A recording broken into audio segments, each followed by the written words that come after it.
Well, Mr. Sullivan, one of the things we really need, Bishop and Mr. Noto and Mr. Sullivan, we are, for our reval project, bringing in Vision software. Are you familiar with the company, Vision? No, I'm not familiar with it.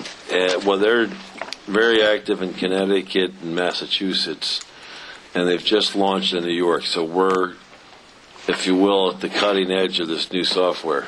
And so we need to figure out ahead of time whether it's going to work or not. So if I understood you correctly, you would be able to understand what we're using. You're familiar with RPS, Yeah. and you'd be able to figure out, help us understand if this this new software is going to be compatible. Is that correct? Yes. Oh, wow, okay. Then, Mitch, that's exactly what we need done, isn't it? That's one piece of it, yes. That's the fundamental. Your big concern has always been, what's the other piece of it?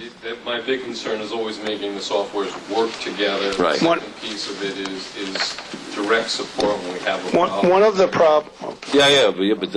But that's Yes. So, I went further than verbalizing it. I put it in writing to you about my concerns about the software. Right. One of the problems with RPS is it's run by New York State. And I'm sure Mitch will agree that when you don't have a for-profit organization, it's difficult to incite them to get them to do what you want them to do. So when we look at other assessment packages where they're for-profit companies and you need to get them to do something, it's pretty much a straightforward, this is how we need to do it. New York, our ORPS has been difficult over the years. We've been around ORPS since they had the Novell version back in 10 years ago. They have had some staff changes. The new staff's not as good as the old staff was. There is a limitation to what you can cause a New York State department to do, and that's unfortunate, but it is the facts. I'll second that. That's good. Okay, well, listen, we should, thank you so much for your, any more questions? Thank you so much for your presentation today, Mr. Sullivan. Let's get, I think we should get Mr. Sullivan in as soon as possible. Yes. Thank you for having me tonight. Thank you so much. Thank you for the presentation. Okay. All right. Mr. Noto, are you going to present these properties just in time? I'm ready. Perfect. How's your daughter? Everybody knows. All league, all section. All league, all section. All elite. Wonderful. She's a real star. Wonderful. She's a real, good athlete. What position?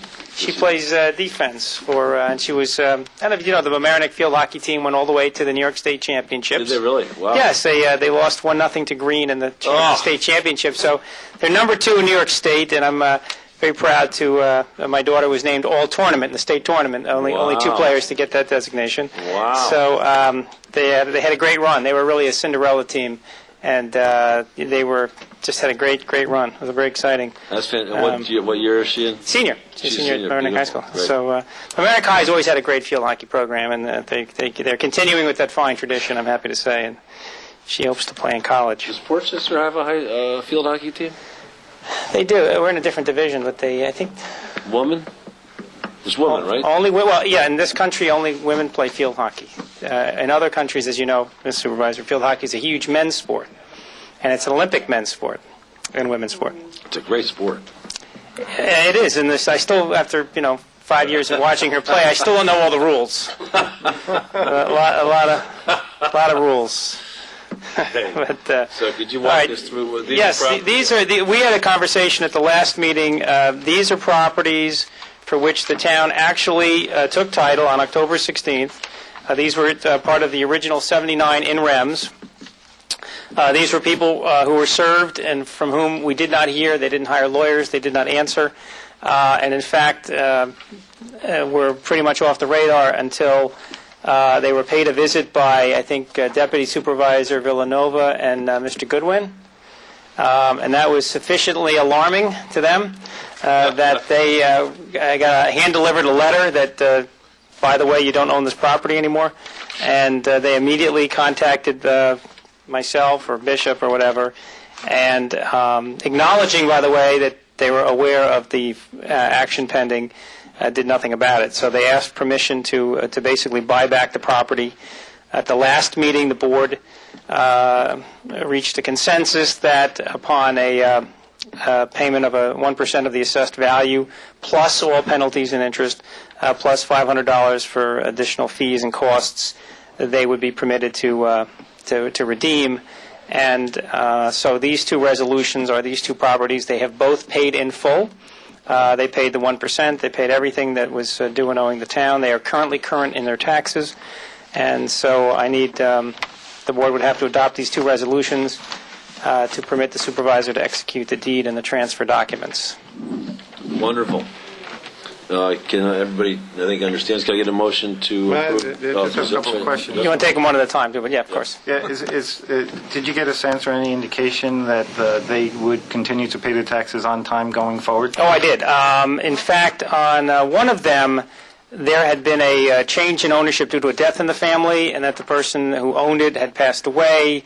The son, it indicated that there was some confusion, and in fact, in that case, what was interesting was they were current with their taxes. We foreclosed on an old lien going back to 2006 that had been unsatisfied, but in fact they had paid their 2007, 2008, and 2009 taxes. So ironically, they paid more on the 1% than they owed the town in back taxes. So that's a real kick in the pants for them. The other one was a situation where I think there were some medical issues in the family, and the attorney did call me, and he said they were setting up a trust now that there's some money from an estate that they'll make sure the taxes will be current. So both of them were remorseful and did indicate they would remain current with their taxes. Fine. Perfect. So the first property is 136 136 Hobart. Can I get a motion to approve? Motion to approve? Second? Second. Gelfarb. Aye. Mendocino. Aye. Nyors. Aye. Villanova. Carbon. Aye. And 49-51 Beach Street, Yep. Portchester. So moved. Second? Second. Gelfarb. Aye. Mendocino. Aye. Nyors. Aye. Villanova. Carbon. Yes. Thank you. Thank you, Mr. Noto. I think we're going to do Mr. Goodwin's going to do his a report on the receivables. Yes. Is that the one? Okay. You want to